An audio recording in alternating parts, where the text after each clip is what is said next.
За сайн байцгаана уу? Бичлэг үзэх мөчөө мэндийг хүргэе. За өнөөдрийн бичлэг нь Алтан гэрэл судраас 26 дугаар бүлэг орж байгаа. За өдлөгчөн Барст бие өгсөн нь гээд ийм түүх байгаа. Ийм сэдвтэй. Тэгээд энэ бол маш их сэтгэл хөдлөсөн түүх байдаг.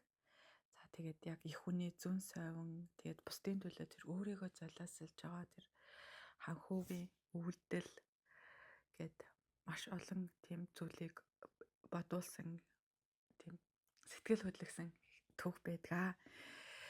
За бүгдээрээ шууд юугаа намаа эхлэе.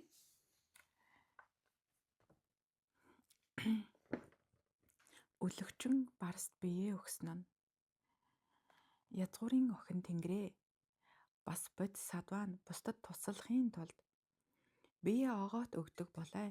Тэр юу вэ? Хэр өвгүй машидэд илгэрсэн элдв олон янзын эрдмийн гэрэл гэгээ болон тэнгэрийн оронд нин цацарсан торолт үгүй бэлгүүнээр үзэх хүчээрээ чандыг дарсан ялж төгс нөхцөн бурхан бээр мянган гэлэнгээр хүрээлүүлж Панчалаас нутагт цувран одож нэгэн ойн цэцэрлэгт залран авэ. Тэр бээр тэнд хөхөрсөн зөөлөн хөхөмдөг зүлэгний дээр элдв янзын сайхан үнэрт цэцгээр машид чимэглэгдсэн нэгэн газрыг болгоосон болой. Болгоогоод ялж төгс нөхцөн бурхан бээр насан гавьяат Анандад зарлаглав. Анандаа энэхүү газар нь үзэсгэлэнтэй бөгөөд төвхөн газрын тэмдэг учраас одоо түүнчлэн заларсны суудлыг дэвсэх түн. Тэрбээр ялж төгс нөхцөний зарлагчлан суудлыг засав. Суудлыг засаад ялж төгс нөхцөн бурханд ин химэн айлтгав. Ямагт хүмүүс дээдийг хайрлаж орчлонгийн хүлээснээс гэтэлгэгч ялж төгс нөхцөн эрхэм дээд багш минь таны суудлыг бэлдэв. Залран саатаж хүмүүст зовлонгоос гэтэлгэх им болох зарлиг захаас дээдийн аршаанаа айлтган сойрхоо. Тэгээд ялж төгс нөхцөн суудалтаа залраад гэлэнгүүдэд зарлаглав. Гэлэнгүүдээ та нар бэрх хатуужилт үүлийг үйлдсэн бод сатвагийн зогцсыг үзхийг хүсэж байна уу? Тин химэн зарлаглсан хийгээд ялж төгс нөхцөн бурханд тэдгээр гэлэнгүүд ин химэн айлтгав. Төгс гэгэрсэн аш минь ээ. Их хүмүүний шим болсон. Төвчээр хийгээд их хичээнгүй, амирлангүй, номхон дөлгөөн, оюун дурдал баясал хэмжээлэшгүй эрдмийн орон болсон зохицыг бид харах цаг болбоос тэр сайн билээ.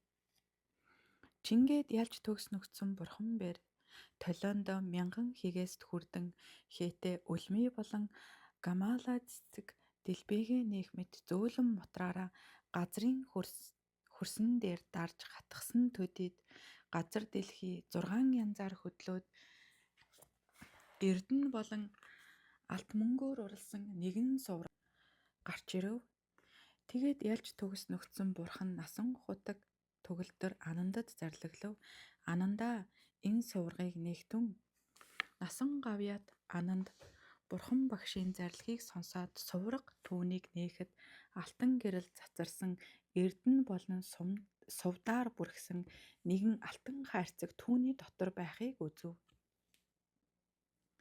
Түүнийг үзээд бурхан багшид ин химэн айлтгав. Ялж төгс нөхцөн нэгэн алтан хайрцаг байна. Бурхан багш бээр эрдэнийн 7 хайрцаг бүгдийг нэхтүн химэн зарлаглав. Зарлагын дагуу бүгдийн амийг нээхэд цасан цагаан өнгөтэй гүмөөдаа цэцэг мэт нэгэн яс түүний дотор байхыг үзв. Үзээд бурхан багшид ялж төгс нөхцөн хэсэг яс байна химэн айлтгав. Бурхан багш бээр Анандаа их төрлөختний зохицыг авч ирэх түн химэн зарлаглав. Насан гавьяат Ананд тэдгээр яснуудыг аваад ялж төгс нөхцөн бурханд өргөхөд бурхан багш хуваргуудын өмнө яснуудыг мутартаа бариад эдгээр ясна машид дээд эрдмийн чуулган төгөлдөр оюуны дээд энэхүү их төвчээр хичээл шагшаабад даяан алдрын дээд бөгөөд ухаан төгөлдрүүдэд хоошид үргэлжид бод гутах түүнд улам хичээл сүсэг оюуны дээдийг өгөх тул баясан өвөлдөх түн хэмээн зарлаглав. Тэгээд ялж төгс нөхцөн бурхан бэр гэлэнгүүдээ шагшаа бад хийгээд эрдмээр огоод халтсан машид үзэхэд бэрх буйны орон болсон бод садваагийн зогсос эдгээрт мөргөх түн хэмээн гэлэнгүүдэд зарлаглав. Тэдгээр гэлэнгүүд алгаа гавсраад үнэн сүжиг сэтгэлээр тэдгээр яснуудад мөргөв. Тэр цагт насан гавьяат ананд алгаа гавсраад бурхан багшид ин хэмээн айлтгав. Ялж төгс нөхцөн бурхан түүнчлэн заларсан нь бүх ертөнцөөс үлэм жилүү хамаг амьтны мөргөлийн орон атал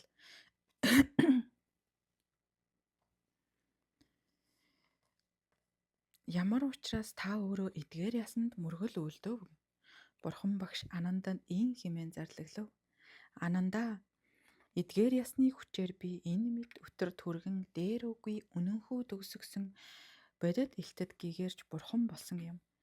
Анандаа, эрт урдын өнгөрсөн цагт Махарата хэмээх нэр дунлаг хүч чадал төгөлдөр торолтгүй хүчээр чандыг дарагч нэгэн хаан байсан. Түүнд идэр залуу тэнгэр адил 3 хүү байсан бөгөөд Махапранада, Махадева, Махасаттва нэртэй байжээ.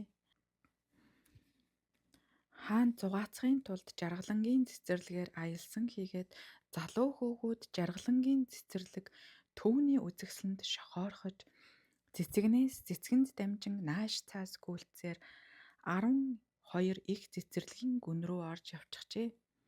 Хаан хөвгүүдийн бараа болооч нарч хаан хөвгүүдийг дуудан нааш цааш хаах захин хамгаалахын тулд баясгалангийн цэцэрлэгийн 12 их шугам гүнд оржээ. Тэгээд Махапранада 2 дүүдээ миний сэтгэлд айдас төрж байна. Биднийг аратан алгаар энд ирж магадгүй. Одоо буцах тун гэж өгөлөв. Махадева бэр өгөлөв. Надад айхан үгүй боловч инхэр хайртай хүнээсээ хагцах совин төрж байна. Махасатва өгөлөв. Бурхан бэр сайшаасан аглаг цэцэрлэг энд би айх үгүй зовлонж үгүй байна. Машид их хэргийг олох байх хэмээн миний сэтгэлд машид баясгалан төрж байна. Ийхүү өгүүлэлтэд идэр залуу тэдгээр хаан хөвгүүд 12 цэцэрлэг тэдгээрийн дотор одов.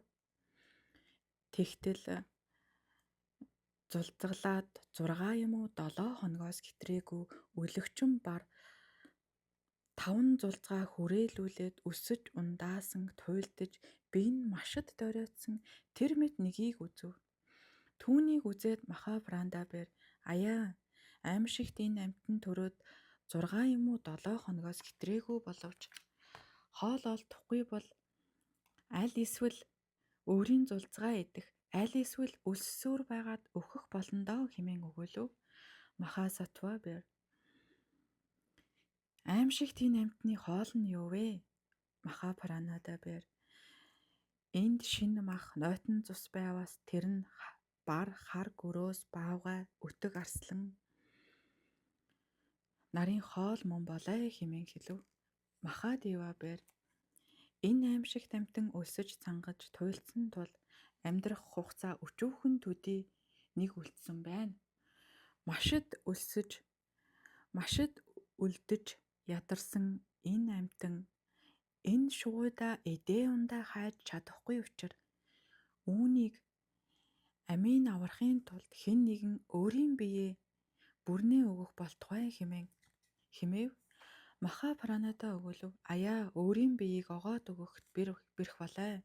Махасатва бэр өгөлөв. Бид мэтийн ам биендээ илтэд дачаадаг өчүүхэн оюутнуудад энэ ёсыг үйлдэхэд бэрх бизээ. Биднээс өөр биеэ огоод өгөхөд орогчд бусдад туслахыг хичээгч дээд төрлөختн нарт үйлдэхэд бэрх бус болоо. Инрэл нэгүслээс гарсан худагт бод садва нар энэ газар болон тэнгэрийн орон биеийг олно хэмээн Бусдын амь насны төлөөх зохилдон байсах сэтгэлээр буцалт үгүйгээр энд олон янзаар инэрсэн буй. Тэгээд залуу хаан хүү тэр машид гуниглаж им барс түүнийг нүдээ завчилгүй холоос харсаар одов. Тэр үед Махасатва бэр ин химэн бодов. Одоо би энэхүү биеийг огоот өргөх цаг нь болжээ. Тэр юуны тулд химээвэс эвдэрч сарних чамтай эцэстээ хаагцах, эцэстээ муудах эдээбэрт энэхүү биеийг одоо идээ унд орд дэвсгэр унаа унаш зэрэг их зохистой зүйлээр үн удаан сагсанч урд үгүй гих өөрийн жамтай тул орхихгүй гэвч арга үгүй мөн. Бас бүгд ариун бус болох учраас тийн амьдрах нь утга үгүй. Тиймээс би түүнийг илүү сайн үйлэнд учруулж үлдээ. Тэгж чадваас энэ бие минь намайг төрөх хийгээд өгөхийн далаагаас гитэлгэх их завь мэт болно. Үр шимгүй усны хөөс мэт олон хорхоогоор дүүрсэн эцэстээ үрэгдэн одох үр айдлын олон зовлон төгөлдөр өтгөн шингэнээр дүүрсэн түүнийг өгөөд гаслан үгүй, урвалт үгүй, гутамшиг үгүй, хэр үгүй, даяан тэргүүтэн эрдмээр гүйцэд дүүрсэн номын лагшин болгож олон эрдмээр баялаг тоосноос хагцсан түүнийг олонтоо үлдээ. Тэр дээд их нэгүүлсэнгүй утга төгөлдөр сэтгэлээр өөрийгөө тэр мэд сургаад та хоёр ажран сойрох. Би өөрийн нэгэн үеийн тулд 12 их цэцэрлэгийн дотор орох болоо гэж тэр хоёрыг явуулжээ. Тэгээд залуу хаан хүү Махасатва бэр оогоос гэдрэг буцаж барын дэргэд очиод модны мөчөрт хувцаа өлгөөд ин химэн ёроол тавив. Би амтнд туслахын тулд адилгүй бодийн амгаланг олохыг хүсээд бусдын өгөхөд бэрхтээ биеийг урвал үгүй оюун нэгүүлсэнгүй сэтгэлээр өгье. Би бодисодва нарын хүсдэг гим үгүй бодийн үн удалгүй олох болтугай. Би машид аимшигтай орчлонгийн далаагаас 3 ертөнцийг хэтэлгэж үлдээ. Тэгээд Махасатва бэр им барын өмнө хэвтгэд тэр асрал төгөлдөр бодисодвад хорлол юугч ис үлдэв. Бодисодва бэр аяа энэ амтан ядарч зүдэрсэн тул идэж чадахгүй байна химээгээд нэгүүлсэнгүй сэтгэлээр хутга мисийг хайхад хаанаас ч мис олдсонгүй. Гэрэлт модны 100 жил болсон хатуу мөчөр нэгийг аваад өөрийн хоолойг таслаж им барын өмнө хэвтгэд бодисодваг хөвцөн даруйд нуурын дунд хөвөх завийг салхи туух мэт тэрхүү цагт газар дэлхий 6 янзаар хөдлөв. Нарч гисэн хэрцсэн мэт их гэрэл нь үзэгслэнгүй болов. Тэнгэрийн үнэртэн үүрмэг холилдан цэцгийн хурч був. Нэгэн тэнгэр машид гайхан биширсэн сэтгэлээр бодисодваг ийхүү магтав. Сайн оюунд та энд ямар мэт нэгүүлсэнгүйгээр хамаг амьтныг инэрч хүний ирэхэд машид байсангүйгаар ямар мэт лагшингаа огоод өгснөөр төрөл болон өгөхийн утгаас хагцаж амирлангүй оршихын дээд болсон амирлангүй болж ариун та бэр энд төвөггүй үн удалгүй бодийг олно. Тэгээд им бар бэр бодисодвагийн биенээс цус асгарахыг үзээд агшин төдийд мах цусыг идэж яс төдий нэгийг үлдээжээ. Тэр үед Махабаранада тийхүү газар хөдлөхийг мэдээд Махадевада ин химэн өгүүлв. Ямар мэд 10 зүгийн далайн чандыг хүртэл энэ газар машид хөдлөж нарны гэрэл нь үгүй болов. Цэцгийн хур буух хийгээд миний сэтгэл шамарч буй тул өнөөдөр миний дүү өөрийн биеийг өгсөн биш байгаа. Махадева өгүүлв. Тэр ямар мэт нэгүүлсэнгүй үгийг өгүүлсэн ба өсөж сангасан олон зовлонгоор нэрвэгдсэн машид доройтож өөрийн үр зулцгаач итгэд шамтсныг түүнийг хараад би ч сэжиг төрсөн. Тэгээд хоёр ханхүү машид айдас төрж нүдэн нулимсаар дүүрч тэр замаараа эргэн буцаж им барын өмнө хүрэхэд бүх хувцаа гэрэлт модны мөчөр төлгөж хамаг ясн таран бутарж Халуун цус нь шороотой холилдож сэвлээгүйс нь зөв бүрт хийснийг үзв. Түүнийг үзээд муужирч бутарсан ясны дээр тэрийн унаад хэсэг хугацааны дараа ухаан орж босоод хоёр гараа өргөн харуусал хаслангийн дуу гаргав. Эвий хөөрхий дүү минь ээ, инхри хүүгээ элбэрэн хайрлах хаан эцэг гатан ээжтэй юу хэлэх вэ бид? Өдгөө цэцэг адил сормост өр минь хаана байна гэж ээж минь лавтаа асуундаа. Аяа, бид хоёр энэ л газартаа өхвээс сайн биз? Яаж амьд явах вэ? Махасатва чи үгүй болохоор эцэг их минь яаж биднийг хайрлах вэ? Тэгээд хоёр хан хүү нэгүүлсэнгүй сэтгэлээр олон удаа уйлан дуулахад залуу хан хүүдийн бараа болооч нар тэднийг эрэх хийгээд зүг зохис бүгдэд хайж нэг нэгнийгээ үзээд залуусаа яасан бэ? Хөвгүүд минь яасан бэ хэмээн асуув. Тэр цагт хатан орондоо нойрсох зүүдэндээ хайртай хүүгээсээ хагацхыг зүүдлөв. Хоёр хөхн тасрах, шүд унах, хөхөөний өхөөрдөн бяцхан ангаахай олсон ч нэгийг нь харцаг авлаа хэмээн зүүдэлжээ.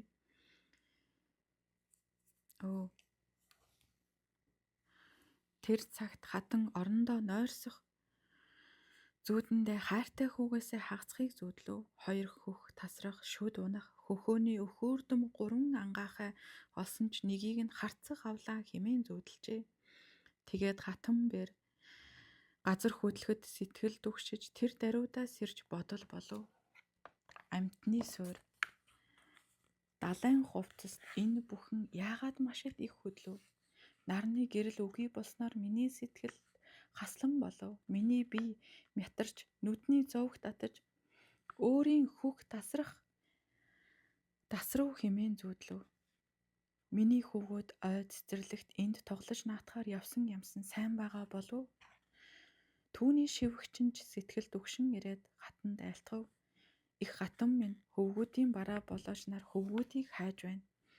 Дээдэс алга боллоо химээж байна гэхэд түүний сонссон даруйдаа хатан зүрх чичирч нүүр нүдэн нулимсаар дүүрээд хааны дэргэд очиод өгөөлөв.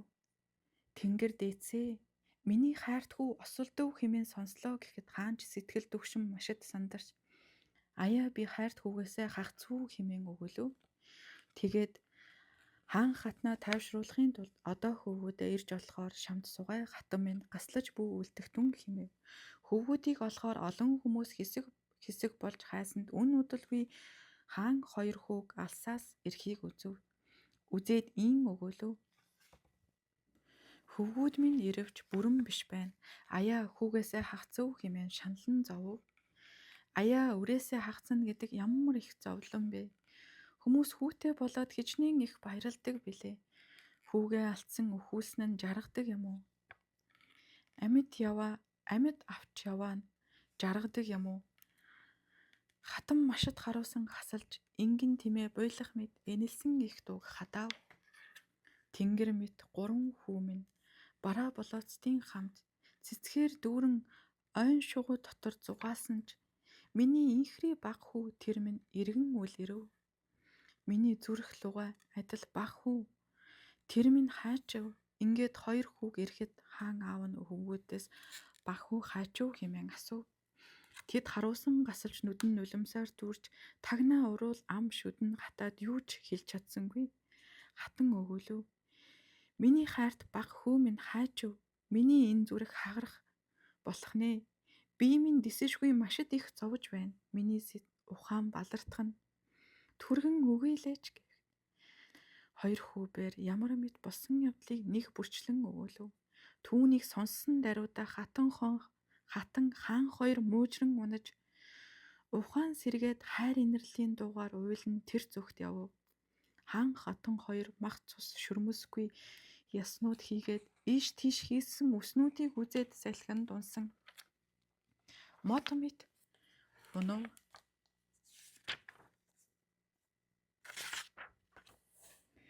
Ноёд душмал бараа болооч нар тэр мэд болохыг үзээд ус ба махалая уулын зандангийн түрхлэхээр хаан хатан хоёрын биеийг сэрүүцүүлэн үйлцэнд нилээд утсны дараа хаан босон инэрл харуулслаар ин хэмээн зүрх рүү аяа хайрт хүү. Сэтгэлд инхрий үсгэд баясгалант. Үхлийн эзний эрхэнд юуны тулд түргэн одов. Үхлийн эзэн яагаад надад төрүүлж ирсэнгүй вэ? Надад зовлон үүнээс илүү гарсангүй. Гатанж сэргэн босоод үсээ зулгааж хоёр гараараа өвчүүгээ дэлдээд загас талд үсчих мэт газар дээгүүр өнхөрч туглаа алдсан маахай өхөр бутгаа алдсан ингэ мэт нэгүүлсэнгүй дуугаар ин хэмээн уйлав. Хаяа инхрий цэцэхэн хүү минь хин ингэж газраар нэг дастаж тарав.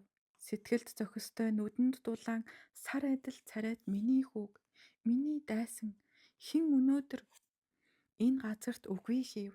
Аяа энэ газарт хайртай хүүгээ алдсныг үзээд энэ би юуны тулд өнөөдөр эвдрэхгүй байна. Зовлон энэ мэтийг үзэхнээж үл хагарах миний зүрх төмөр мөн юм болов. Өнөөдөр зүүдэнд миний гүхийг элдээр тастаж шүтж унснаар өнөөдөр миний хүү түргэн осолдов. Би гөхөөний 3 ангахаа олсны нэгийг нь харцах шүүрсэн мэт. Миний 3 хүүгийн нэгийг өнөөдөр үхлийн эзэн авчээ. Аяа нүгэлтэй зүү түүний үр бүтсэн нь энэ мөн байна. Хан хотон хоёр нэгүсэл гашуудлаар олонтой өглөж хамаг чимэг зүйлтэй тайлаад олон нүхтийн хамт хүүгийн ясанд дахлыг үлдээд залуу хан хүүгийн ясыг энэ газарт тавьсан юм. Анандаа тэр цагт тэр үед хан хүү Махасатва хэмээгч болсон. Түүнийг өөр нэгэн мөн хэмээн чи бүү санаарай. Учир нь би өөрөө тэр цагийн тэр үед хан хүү Махасатва байсан юм. Анандаа хүсэл тачаал өөр хилэн мунхын харанхуйгаас бүрэн гэтлээгүй тэр цагт там тэргүүтээ амтны зовлонгоос би амтан бүгдэд тусыг хүргээд гин бүхнээс хагцаж энэхүй төгсгсөн бурхан болсныг одоо үгүйлэх хэрэг юу байна? Тэр мэт амтан нэг бүрчлэнгийн тулдаж амтны тамд гавлын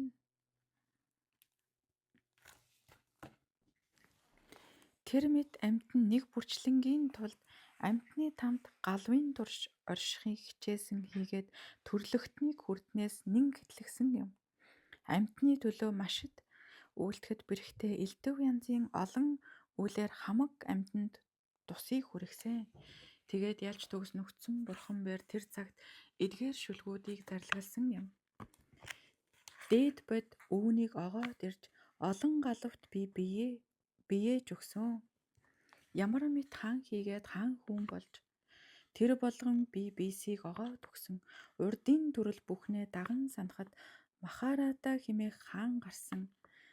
Түүнд их өглөгч нэгэн хүү Махасатва хэмээгч дээдэс байсан. Түүнд эрэмгий 2 ах байсан.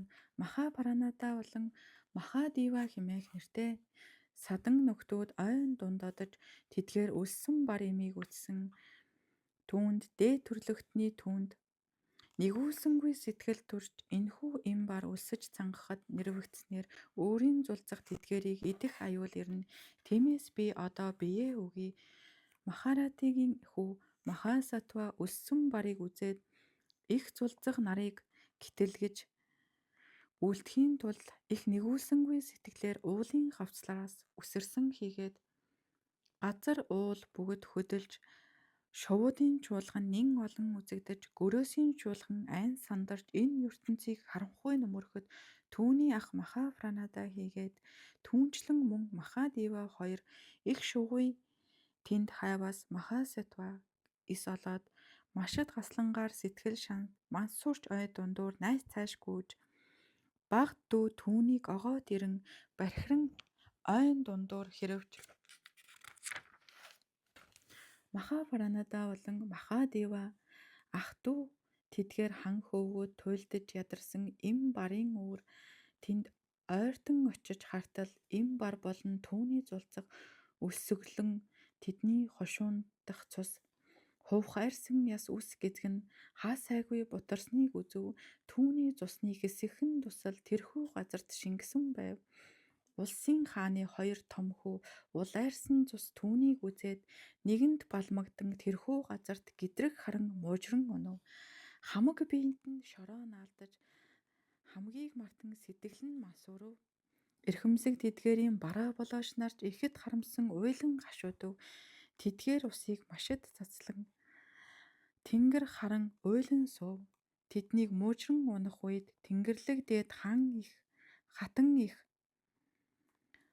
олон эмс шивгчнэр хүрээлүүлэн ордны дотор амран байтал чинэрсэн хоёр хөхний үзүүрээс цус сүү холилдон гойжиж хамаг бие үе мөч бүхэн хурц зүүгээр хатгах мэт өвдөж сэтгэл нь машид хаслангаар дүүрч хагцал харуулслын суманд оногдож эзэн хааны дэргэд очиод инлэн харуулсан машид дүшиж инэрлийн дуугаар ихэд уйлан Махарата хаанд ин өгөлөв.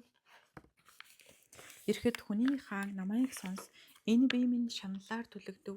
Миний хоёр хөхний үзүүрээс муу цус сүү гойжиж зүүгээр хатгасан мэт бүх бие өвдөж зүрх минь бас хагарах мэт шахав. Хайртай хан хөвгүүд минь хоошид үл үзэгдэх муу яр гарав. Галаг үрсийг минь ирж хайгааж асарт нэгүүлсэн ам өршөөгөж өнөөдөр бас миний зүүдэнд өхөөрдөн хөхөөний 3 ангаахай олсон. Миний хөөдийн дотроос онцгой хөөрхөн нэг байсан. Хөөрхий түүнийг үхлийн эзэн харцах шувуур шүүрэн отсоо. Гайтай энхүү зүүд надад гаслан харуулслын сэтгэлд минь авчрав. Түгшсэн сэтгэл минь машид энэлж тун удалгүй би өөхөх болов. Инхри хөвгүүдийг минь ирж олон инэрн нэгүсч амийг минь авраач. Тийхүү өгүүлээд хатан их тэр газарт муужран өнөв. Дурдлын эрэхтэн нин доройтож сэтгэл нь хоосорч санамсаргүй болов. Хатны бараа болоод шивгчэн бүгд харуулсан өрөвдөж машид уйлав. Тэнгэрлэг хатан ухаан алдаж тэр газарт унахыг үзээд тэр даруй эзэн хаан хүүхээсээ хагацхын хасланд дарагдав. Дүшмэл болон бараа болооч нарч түргэн хөвгүүдийг хайхаар одов.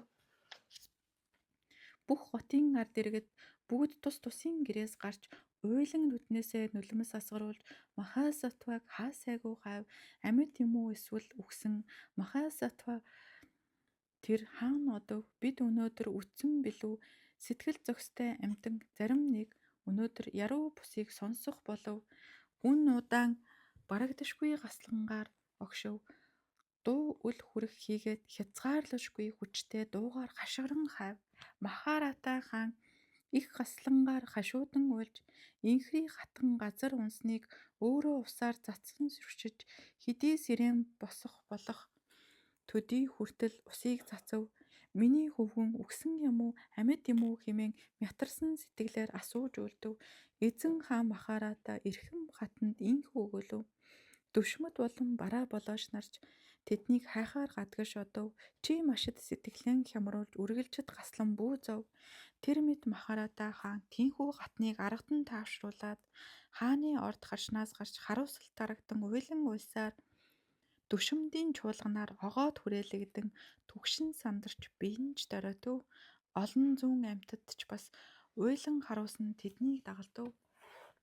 Хаан хүүдийг эрхийн тулд хот болгосаас холдон хаан гарч явахыг үзээд хааны хойноос бүгд дагав. Махарата хаан тэр их хотоос гарсан даруйда хайртай хүүгээ харахын тулд хурц нүдээр зүг бүр харав. Толгоогоо бүтээж ядарч сүлдсэн тоос бүх биеийг нь хувцас мэт бүргсэн нүүр нулимсаар дүүрч уйлан хайлсан нэгэн хүн эрхийг үзээд Махаратагийн зүрх сэтгэлд ихэд барагдашгүй дөхшүүрдүрж нүүрнүүд нь нулимс хурж гараа өргөөд уйлан суув. Тэгээд түүний нэгэн түшмэл тэр холоос түргэн яаран ирж их эзэн хүмүүний хаан Махарата ин химэн алтгав. Тааллаа хямруулан бүү зохиох түн эзэн минь танин хөвгүн сэтгэл зохистой байна. Хөвгүүд тааллаа хямруулан та бүү зохиох түн эзэн минь таны хөвгүүд сэтгэл зохистой байна. Үн удалгүй таны энэ оронд өөрсдөө эрхийг та болгоо. Хаан та төр нэг Цааш явхад хоёр дахь их түшмэл гарч ирэв. Хамаг хувцас хэр тоос болсон тэр хаандаа уйлан айлтгав. Эзэн хаан минь ээ, таны хоёр хүү инлэн маш хашуудж байна. Эзэн таны нэг хүү алга Махасатва мөнх бусыг үзүүлв. Им бар зулцглаад өнөд удаагүйж өөрийн зулцгуудаа эдхийг хүсхийг үзээд тэдгээрт залуу их хүмүүн тэр тисэшгүй их нэгвсэнгүй сэтгэл төрөөд арилсан бодит ерөөлийг ихэд тавиад амтан бүгдийн би гитэлгэж үлдъя. Асар гүнзгий агуу их бодит асар удалгүй би хурж үлдъя. Их хүн тэр хадан хавцал руу хараад өлссөн им бар түүний босгоход агшин төдийд биет нь мах үгүй болгож энд тэнд яс үлджээ. Машид аимшигтай үг түүнийг сонсоод Махарата хаан муужраад газар дунаад сэтгэл нь хоосон болж гаслангийн гал машид барагдашгүй дарагдав. Хамаг нөхөд түшимдүүд халаглан үгээр харуулсан гашуудаж эзэн тэдгээрийгч усаар сэрүүзүүлэн гараа өргөн машид уйлав. Гурав дахь түшмэл хаанд үгээлсэн нь би өнөөдөр хоёр залуу хүүг их хой тэнд машид муужирч газар дунсан сэтгэл нь хоосорсныг үзв. Ухаан нь сэргээд босхийг хүртэл усаар бид нар машид шүршиж дөрвөн зүг бүхнээс бадрахыг үтсэн. Агшин төдий сэргээд ахин газар унсаа. Асар хөөрхийлөлтөөр машид уйлан дуусан. Үргэлжид гараа өргөн суугаад дүү түүнийхээ сайшаалыг машид үгүйсэн. Хаанд энд машид сэтгэл хямарч хүүгээсээ хагацснаар сэтгэл нь зовлонд дарагдав. Харуулсан машид инлэн үглэн дуулав. Хаан тэр нь ин химэн огоож сэтгэв. Хайртай хүү сэтгэл зохистой нэг нь хамаг амьтны тулд мөнх хүсийг үзүүлв. Миний хоёр хүү тэдч гаслангийн галаар амиа алдах үедээ тиймээс би өтөр түргэн тэнд очиод өцхүү байсгаланд хөвгүүдээ харж үлдъя. Хурдан унаагаар хааны ордны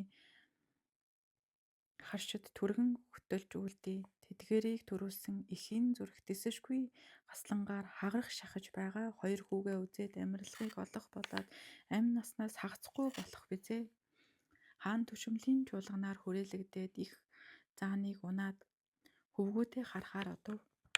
Хоёр хүү нь хөөрхийлөлтөөр машид уйлан дүүгийнхаа нэрийг дуудан замаар ирэхийг үзв. Их хаан тэр хоёрыг хөдлөөд машид уйлан гэртээ очиод тэрбээр зөрөглөн түргэн яаран их хатны өөрийн хөвгүүдийг үзүүлв. Их хатанд түүнчлэн заларсан Шакямуни би тэр цагийн Махарата хааны Махасатва хүү болж алин бээр им барыг амарлуулан үйлдсэн юм. Ирэхэд дээд хаан Шуддаана тэр нь Махарата хэмээгч хаан байсан. Хатманч бас дээд хатан Мая байсан юм. Махапранада нь Майтрия байсан юм. Махадева нэр тэрхүү ханхүү нь энэ цагийн Манжшури мөн юм. Им барс Махапражати инхри зулцгууд нь 5 гэлэн юм. Махарата хаан болон хатан ихэд гашуудан хамаг чимгээ тайлж олон нөхдийн хамт хүүгийн ясыг дахин үлдээд Махасатва түүний яс тэдгээрийг инхүү газар тавьсан бөгөөд 7 их эрдний суврах түүнийг босгосон юм. Махасатва тэр им баранд бие өгөөд бие огоод өгсний буян түүгээр ирээдүй хойчийн цагт тооноос машид хэтэрсэн олон галавт хамаг амьтанд бурхны зохиолыг үзүүлнэ хэмээн ерөөлийг тийхүү тавьсан. Сургаал номыг номлоход тэнгэр хүмүүн зэрэг тоолошгүй, химжээлшгүй олон амьтад тэдгээр үгүй. Энэхүү төгсгсөн бод сэтгэлийг үүсгэв. Суврах үүнийг энд үзүүлсний уг нь энэ мөн шалтгаан нь энэ мөн болоо. Тэрхүү сувраг нь бурхны айдастдын хүчээр тэрхүү газрын дотор оршин байгаа. Хутагт алтан гэрэл буюу Судрын аймгийн дээд ирэхэд хаан химээх их хөлгөн судраас им барст бие өгсөн нь химээх 26 дугаар зүйл болоо.